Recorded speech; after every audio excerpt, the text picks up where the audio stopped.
Hello, pleasantries to all. Let's get started. Although the Affidavit of Probable Cause has released a lot of information, there is virtually nothing describing the 911 call. This is, after all, an Affidavit of Probable Cause, which is created to obtain an arrest warrant for Brian Kohberger, so it is safe to say that the 911 call wasn't significantly important for this purpose. I did a previous video on my speculation of the 911 call before BK was caught. This video will be different in many ways and will contain speculation based off of the Affidavit of Probable Cause and basic human behavior framed around two possibilities that will be discussed in the beginning of this video.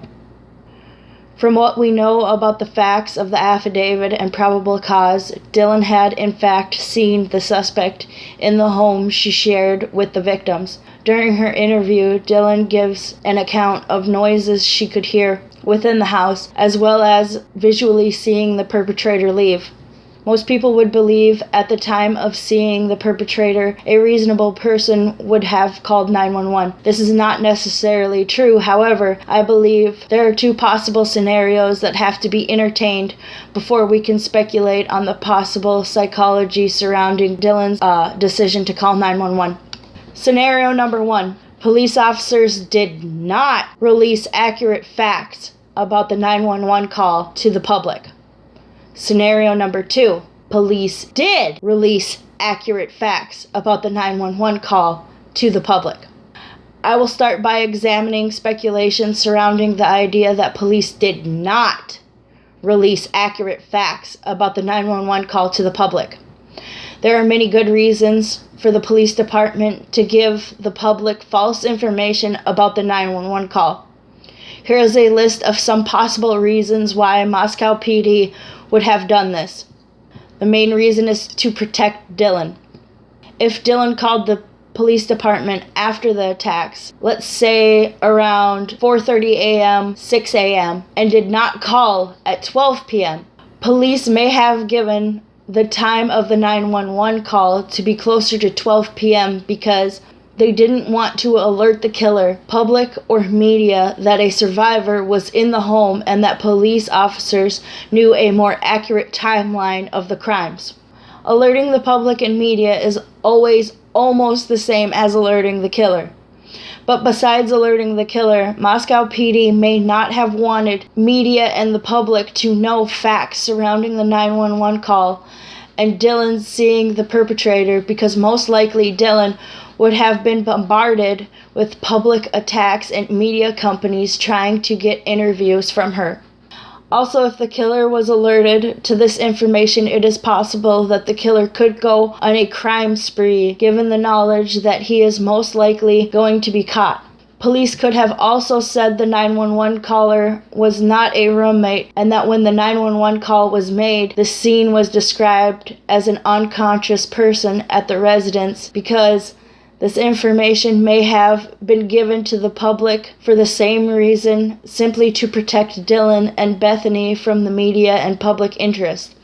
This information being released to the public could also give Dylan and Bethany a simple narrative as to how to respond to questions or what to say about the initial crime scene and 911 call.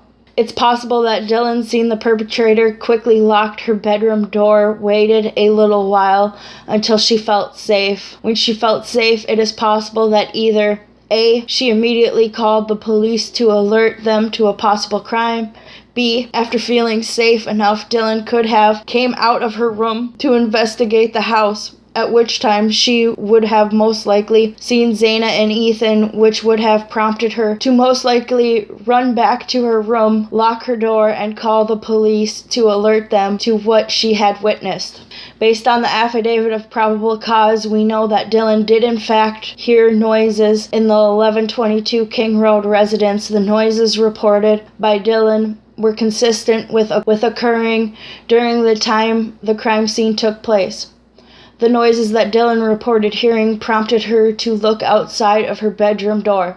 The noises that Dylan heard were described by Dylan as noises consistent with Kaylee playing with her dog upstairs.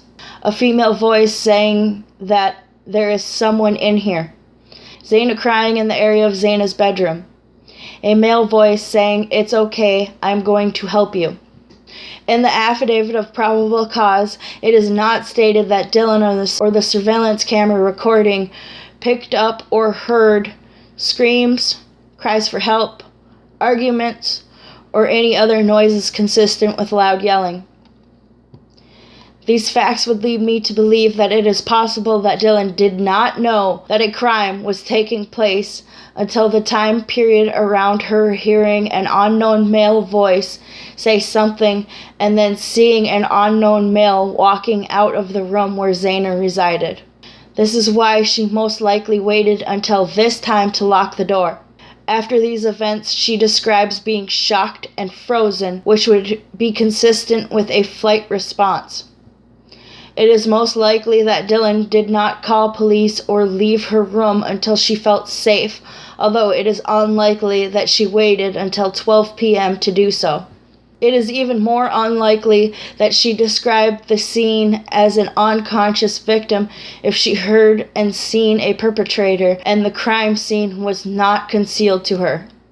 Contributing to this scenario being likely is the inconsistent manner of communication between law enforcement and the public, the fact that the law enforcement agencies involved in this investigation consistently kept information away from the public. This information included a survivor witness, a sheath being found at the scene, suspect vehicle 1 being spotted shortly after surveillance canvassing began, and basically all other information that is consistent with what the public became aware of only after the affidavit of probable cause was released. Given all this information accumulatively, I believe that scenario 1 is most likely the case of events surrounding the mystery of the 911 call.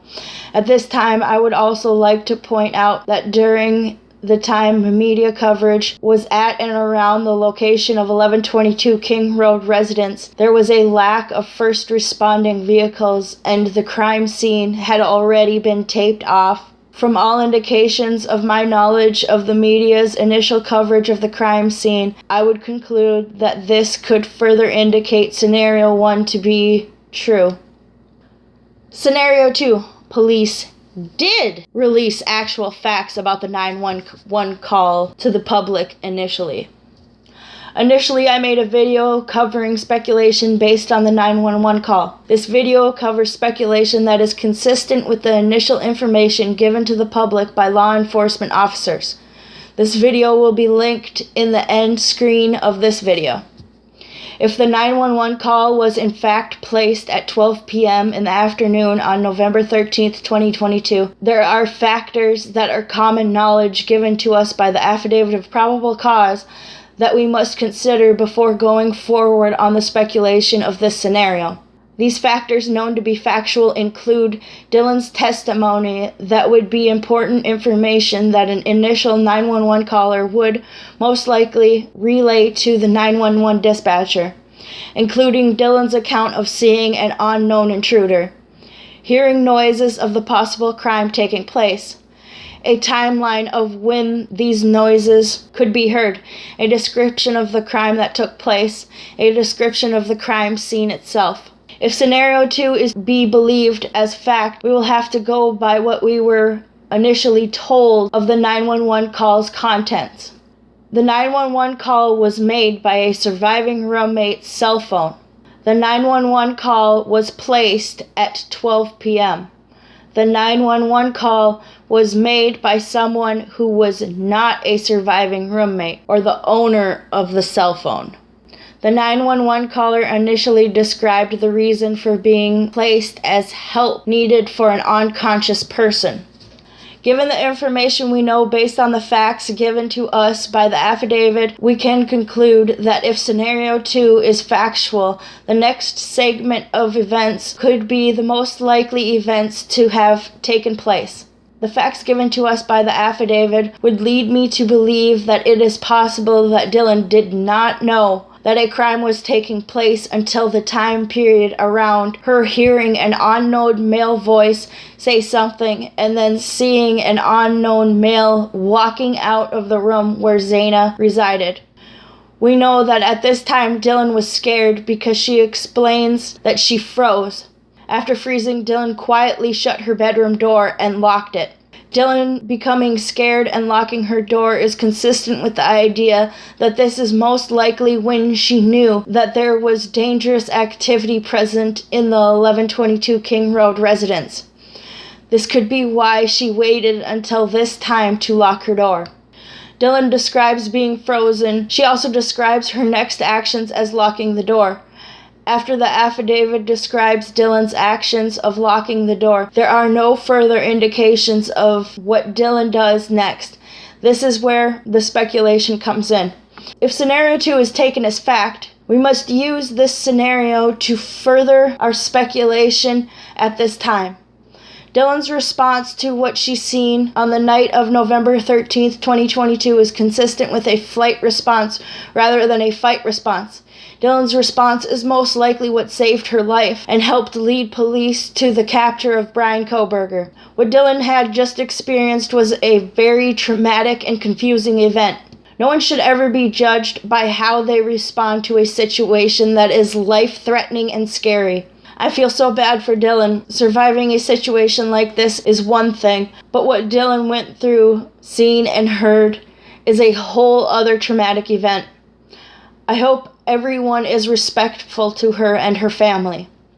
That being said, it is possible that Dylan was so shocked and scared that she did not leave her room or call 911 because she was afraid that the perpetrator was still in the house and she was scared. During this time, it is possible that Dylan went to sleep because the time of the morning hours was late. In the affidavit, Dylan indicated that she was tired, went to sleep, and was awoke by noise consistent with the crimes taking place. This would indicate that it is possible that after seeing the perpetrator and hearing the noises she heard, Dylan was in fact scared and aware that something was amiss. However, this does not indicate that Dylan knew murders took place, or that anybody was seriously injured or harmed. So it is possible that Dylan went to sleep not knowing that a crime took place, or not wanting to investigate because of fear. Dylan could have slept in till shortly before 12 p.m. on November 13th, 2022. This is possible because the affidavit indicated that the occupants of the home were up during late hours in the morning, and November 13th, 2022 was on a Sunday, which would indicate that there was no school that morning, and it is possible that Bethany and Dylan did not have jobs or did not have to work on the Sunday morning of November 13th, 2022. If the 911 call came from a survivor's phone but not a survivor, it is possible that Dylan, Bethany, or both survivors could have been awoke by a visitor who came to the 1122 King Road residence around 12 p.m. and that the visitor could have been the caller. A survivor or both survivors could have also left the residence around 12 p.m. and could have been so shocked and freaked out that a survivor's phone could have been handed to a neighbor or someone passing by with the instructions for the person to call the police.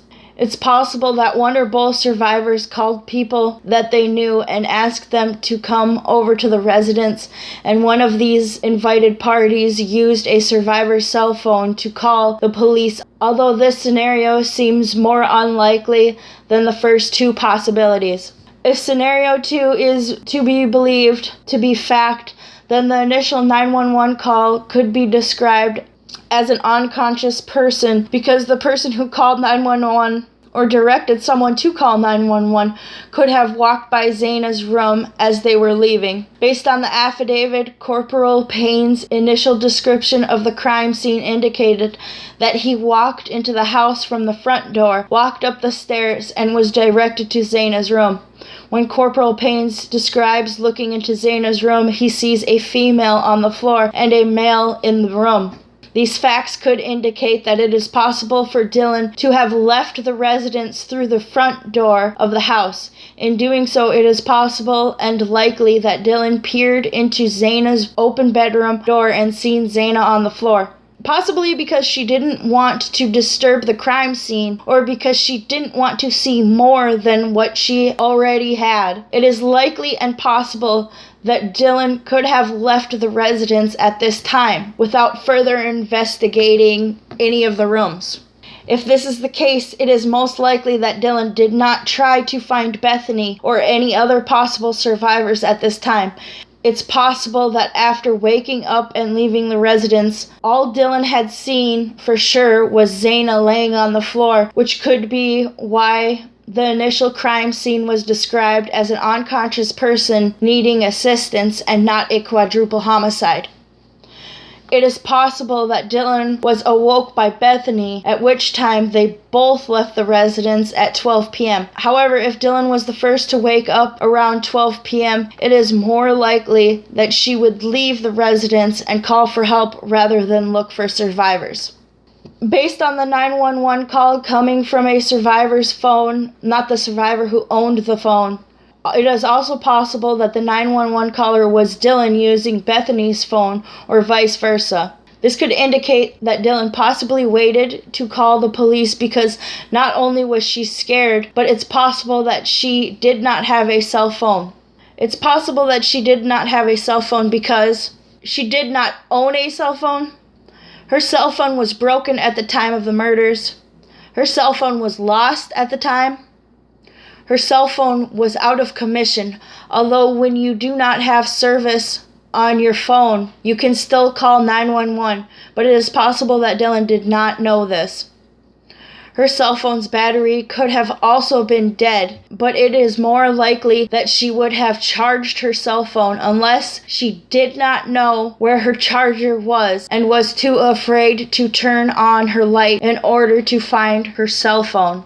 It's also possible that she turned off her cell phone and did not want to turn it back on because she was afraid that notifications from her cell phone could alert the perpetrator to her being in the home at the time. This could also be why she didn't want to make the phone call at the time, because she was afraid that the perpetrator could hear her talking to the 911 dispatchers.